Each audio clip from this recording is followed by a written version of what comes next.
Halo, selamat berjumpa kembali di channel kesayangan kita ini, MCH Anam Semproter. Bagaimana kabar Anda hari ini? Semoga kesehatan, keselamatan, rezeki yang banyak, yang halal, yang barokah selalu menyertai kita semua. Dalam pertemuan kita kali ini, kita akan membahas mengenai 3 poin yang sering ditanyakan, baik itu di channel kesayangan kita ini maupun pada sosial media lainnya. Yaitu yang pertama mengenai performa daripada alat, kedua efisiensi waktu, yang ketiga efikasi.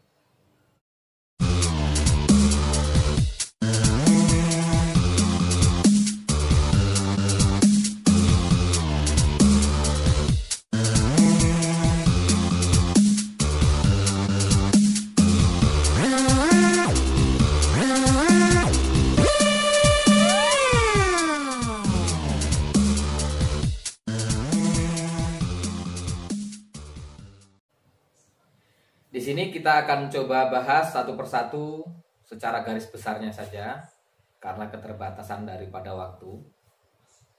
Kita mulai dari performa. Karena ada beberapa penanya yang menyatakan, "Mas, sebetulnya saya sangat tertarik dengan produk modifikasi Mas. Akan tetapi saya lihat dari videonya sepertinya sangat boros." Di sini perlu saya jelaskan, pada semua video ataupun dokumentasi saya itu terkait mengenai performa, bukan terkait dengan efisiensi waktu maupun efikasi bahan aktif yang nantinya akan digunakan. Karena apa? Untuk efisiensi dan efektivitas ataupun efikasi bahan aktif itu tentu ada kaitan-kaitan erat atau faktor-faktor lain yang akan mempengaruhi. Di sini akan kita jelaskan pertama, yaitu mengenai performa, sebagaimana yang sering Anda lihat pada video-video yang sering saya posting. Performa adalah kemampuan daripada alat tersebut di dalam bekerja secara maksimal. Artinya apa?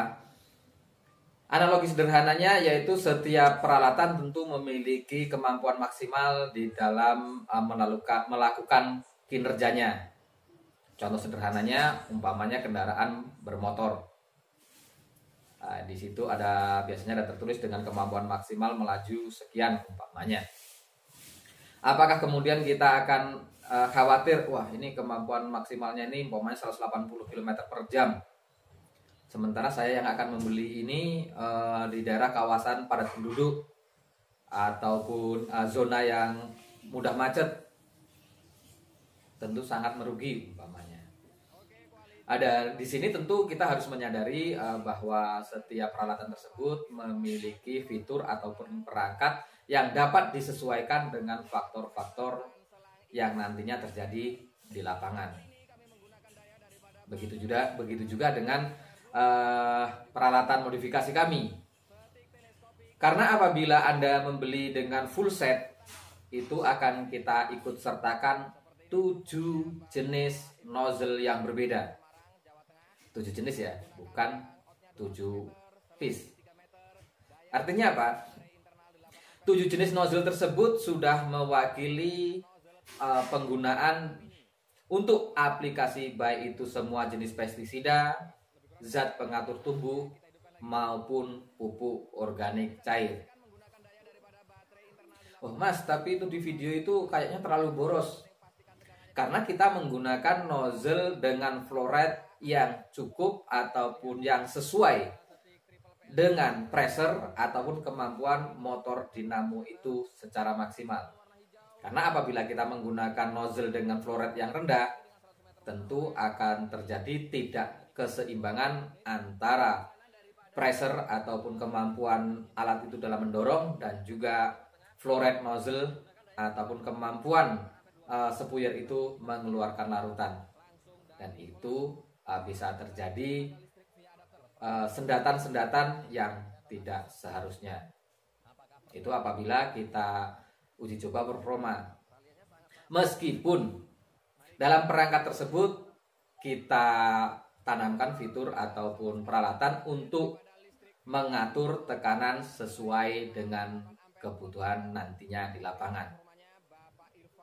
Oleh sebab itu makanya kita sampaikan bahwa video ataupun dokumentasi yang selalu kita posting yaitu performa maksimal daripada alat tersebut dengan menggunakan nozzle yang sesuai. Kemudian yang kedua yaitu poin efisiensi. Apakah dengan alat ini dapat menghemat waktu ataupun tentang efisiensi waktu? Itu akan terkait dengan sumber daya manusianya. Karena sinergi daripada ABK ataupun alat pembantu kerja dan SDM, sumber daya manusia, itu yang dapat menentukan tingkat efisiensi daripada alat itu sendiri. Oleh sebab itu, saya ada sebuah grup yang khusus untuk pengguna kami. Di situ kita bahas bagaimana sih untuk meningkatkan efisiensi waktunya. Artinya apa?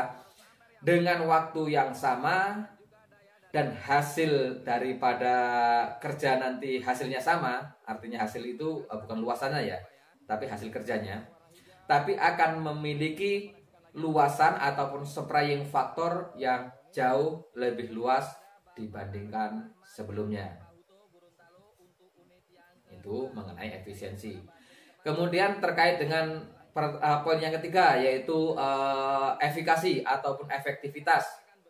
Tentu ini terkait dengan kesesuaian bahan aktif yang digunakan dengan sasaran yang akan dikendalikan. Baik itu mengenai gulma maupun hama. Kesesuaian di sini yang dimaksud tentu terkait dengan bahan aktif yang sesuai dan juga konsentrasi yang sesuai. Karena apa? Dengan peralatan yang berbeda, apabila menginginkan hasil yang sesuai dengan efisiensi waktu pun yang lebih cepat, tentu kita harus menyesuaikan konsentrasinya. Mengenai apakah itu konsentrasi, nanti kita akan bahas pada sesi yang lainnya. Lalu bagaimana untuk menentukan konsentrasi yang sesuai? Di sini kita perlu mengadakan kalibrasi. Karena kita butuh kalibrasi untuk menentukan konsentrasi yang sesuai ketika alat ini dan SDM ataupun sumber daya manusianya sudah mencukupi. Jadi di sini 3 poin tersebut yang kita bahas saya rasa sudah cukup dan semoga penjelasan ini sudah bisa mewakili tentang 3 pertanyaan yang selama ini sering disampaikan. Dan untuk penjelasan lanjutnya kita akan jelaskan pada sesi yang lain. Saya kira cukup sekian. Salam semproter.